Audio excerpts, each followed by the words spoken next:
तो मोदी जी एक ने बोला कि इसमें अंतर है। बोले क्या? मैंने बोले मोदी जी बेटी बचाओ योजना चला रहे हैं। मैंने कहा तो सोनिया जी बेटा बचाओ चला रही हैं।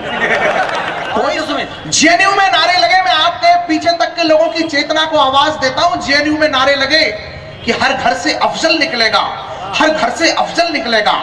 बहुत तनाव में था देश। ये क्या कह रहा है कन्हैया? मैंने कहा कन्हैया बिल्कुल ठीक कह रहा है। मैं तो कहता हूं कि हर आदमी के अंदर से तक अफजल को निकल जाना चाहिए। और मैंने कहा कन्हैया तुम्हारा नहीं निकल रहा है तो तुम कायम चूर्ण खाओ। फिर वो हैदराबाद से बोला, मनहूसियत का दूसरा नाम ओवैसी, बोला कि मैं भारत माता की जय नहीं बोलूंगा, भारत माता की जय नहीं बोलूंगा। सबने कहा, उससे लंबी लंबी कविताएं लिखी गई कि बोलना पड़ेगा। बोला, टीवी चैनलों पे डिबेट हुई, बुद्धिजीवी बैठे। बुद्धिजीवी वही जिनकी बुद्धि में जीभ पड़ गए, उसको अभिव्यक्ति मानने लगे। सबने कहा कि बोलना पड़ेगा। आप पीछे तक के लोग मेरी बात का समर्थन करें। अगर आप तक बात पहुंचे तो इस कवि सम्मेलन को कवि सम्मेलन बनाने की कोशिश करना कि कविता दृष्टिकोण होती है। सबने कहा कि बोलना पड़ेगा। मैंने कहा कि बोलना भी मत, गंदी जुबान से मंत्रों के जाप नहीं किए जाते हैं। फिर वो कश्मीर से एक आवाज उठी, बोले कश्मीर भारत के बाप का नहीं है, कश्मीर भारत के बाप का नहीं है। मैंने कहा बिल्कुल नहीं है, ये तो पाकिस्तान के बाप का है। देखो समझ में आ जाए तो ताली बजाओ, और नहीं आए तो इसलिए बजाओ ताकि पड़ोसी को लगे कि तुम समझदार हो। बोले ना जाए। मैंने कहा देखो ये पाकिस्तान के बाप का है और बाप का ही रहेगा। तो बोल पड़े कि बाप का है तो कभी बेटे का होगा। मैंने कहा नहीं होगा। बोले क्यों? मैंने कहा एक पंक्ति देता हूं, अब यहां से कविता की भाषा आप तक पहुंचे तो मुझे तालियों से आशीष देना। मैंने कहा कि नाजायज संतानों को स्वीकार नहीं करते हैं हम, नाजायज संतानों को स्वीकार महाभारत की संस्कृति का देश क्यों पाकिस्तान जैसे दो कौड़ी के मुल्क पर हमला नहीं करता है? उत्तर पहुंच जाए तो महाकाल की नगरी में महाकाल के बेटे इस बात का समर्थन करें कि नाजायज संतानों को स्वीकार नहीं करते हैं हम।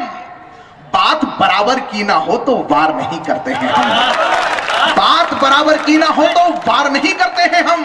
तब चार पंक्तियां पढ़ना चाहता हूं मुझे। मैं कहीं ये दावा नहीं करता, बहुत मीठा मैं गाता हूं। जो देखे जिंदगी में मैं वही किस्से सुनाता हूं। वो उमर अब्दुल्ला बोल पड़े, बोले कश्मीर के हालात के लिए सिर्फ पाकिस्तान जिम्मेदार नहीं है। मैंने कहा बिल्कुल नहीं है, तुम जैसे देशद्रोही भी बराबर से जिम्मेदार हैं। ये दावा नहीं करता, बहुत मीठा में गाता हूं। राजनीतिक बातें तो इसलिए भी नहीं करूंगा दोस्तों, भारतीय जनता पार्टी के विधायक बैठे हैं, इन लोगों को यह लग रहा है आजकल की मोदी जी बहुत बड़े नेता हो गए, राहुल जी बड़े नेता नहीं है। मुझे ऐसा नहीं लगता। मुझे लगता है कि दोनों बराबर के नेता हैं, क्योंकि दोनों का परफॉर्मेंस एक जैसा है, आउटपुट एक जैसा है। अभी 5 राज्यों के चुनाव हुए, जहां जहां पर मोदी जी गए वहां वहां भाजपा जीत गई, लेकिन जहां जहां राहुल जी गए वहां वहां भी तो जीती। परफॉर्मेंस में कोई अंतर नहीं है, सबका परफॉर्मेंस एक जैसा है। मैं बहुत इज्जत करता हूं, कोई सब पार्टियां अच्छी है, कोई खराब नहीं है। तब निवेदन करना चाहता हूं, राजनीतिक बातें करने का कोई मेरा मन नहीं है। मैं सीधे सीधे बात करता हूं कि निवेदन करना चाहता हूं कि यह दावा नहीं करता, बहुत मीठा मैं गाता हूं। जो देखे जिंदगी में मैं वही किस्से सुनाता हूं। अनाड़ी हूं मगर एक कायदे का भी सलीका है। अनाड़ी हूं, मेरे सोचने का ढंग पहुंचे आप तक। मैं विपरीत परिस्थितियों में से फिर ढंग का सोचने का आदी हूं। मैं भोपाल में रहता हूं, वहां पर पाकिस्तान कभी कभी मैच जीत जाए तो कुछ लड़के पटाखे फोड़ते थे। मैं पिछली बार गया वहां पर, मैंने खड़े होकर के कहा, मैंने कहा लड़कों को देशद्रोही मत समझो। आपको पता है कि एक बाप को अपनी जीत से ज्यादा खुशी अपनी औलाद की जीत की होती है। अनाड़ी हूं मगर एक कायदे का भी सलीका है।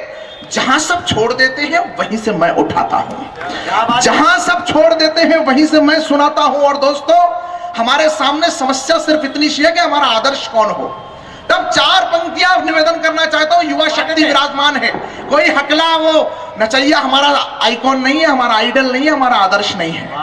हमारा आदर्श कौन है? 4 पंक्तियां पढ़ता हूं, आपके हाथ आकाश में लहराते हुए देखना चाहता हूं। 9 वर्ष मना रहे हैं, आप सबको बधाई देता हूं। और 9 वर्ष के प्रारंभ में मैं 4 पंक्तियां पढ़ना चाहता हूं कि बनना है तो युवा साथियों भारत की तकदीर बनो, धर्म ध्वजा की रक्षा करने पार्थ के तीखे तीर बनो, त्याग समर्पण देशभक्ति की एक नई बुनियाद बनो, भगत सिंह, सुखदेव, राजगुरु, चंद्रशेखर आजाद बनो। भगत सिंह, सुखदेव, राजगुरु, चंद्रशेखर आजाद बनो। राष्ट्रपुत्र गांधी जी के पावन पुण्य विचार बनो। श्यामा प्रसाद से लाल चौक में भारत की जयकार बनो। मंगल पांडे जैसा तेवर लाओ, वैसा बन जाओ। साहस का पर्याय बनो और सावरकर सा तन जाओ।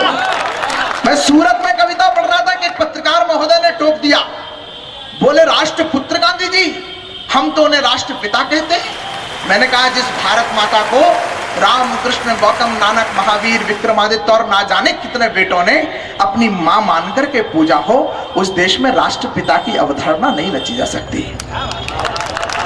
मैं गांधी जी का बहुत सम्मान करता हूं। जिस महापुरुष के सम्मान में 200 देशों ने अपना झंडा झुकाया हो, वो असाधारण नहीं हो सकता।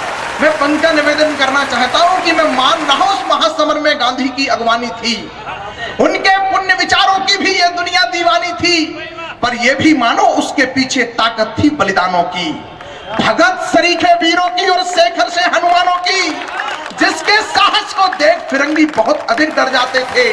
बड़ी लाश थी फिर भी उनके पास तलक न जाते थे। जब गोरों के मंसूबों पर घोर घटा छा जाती थी, तब गांधी जी की याद उन्हें समझौते को आ जाती थी। 7 लाख कुर्बानी दी थी, भीषणतम संग्राम हुआ, बिना जंग के नहीं सुलभ आजादी का परिणाम हुआ। डर से बंटवारे का दंश नमस्ते सदा वत्सले, मातृभूमि गाने वाले लोग बैठे होंगे। बंटवारे के दंश पर उंगली रखने की कोशिश मैं करता हूं। अगर आपके मन में भी अखंड भारत का सपना है, तो बंटवारे के दंश पर अगर ठीक उंगली रख जाए तो मेरे तर्क का समर्थन करें कि डर से झुका फिरंगी शासन, डर से झुका फिरंगी शासन और अधिक झुक सकता था। एक भी हाथ या तो मुझे खामोशी से विरोध में चाहिए, समर्थन में चाहिए, आपकी खामोशी नहीं चाहिए बस। कि डर से झुका फिरंगी शासन और अधिक झुक सकता था। कुछ लोग समर्पण ना करते तो बंटवारा रुक सकता था। कुछ लोग समर्पण ना करते तो बंटवारा रुक सकता था, लेकिन उनको तो जल्दी थी सत्ता को हथियाने की, सीएम, पीएम, सांसद, मंत्री जैसे पद को पाने की। इसीलिए तो समझौतों की शर्तों को स्वीकार किया और मिथक दुर्घटना कहकर नेताजी को मार दिया।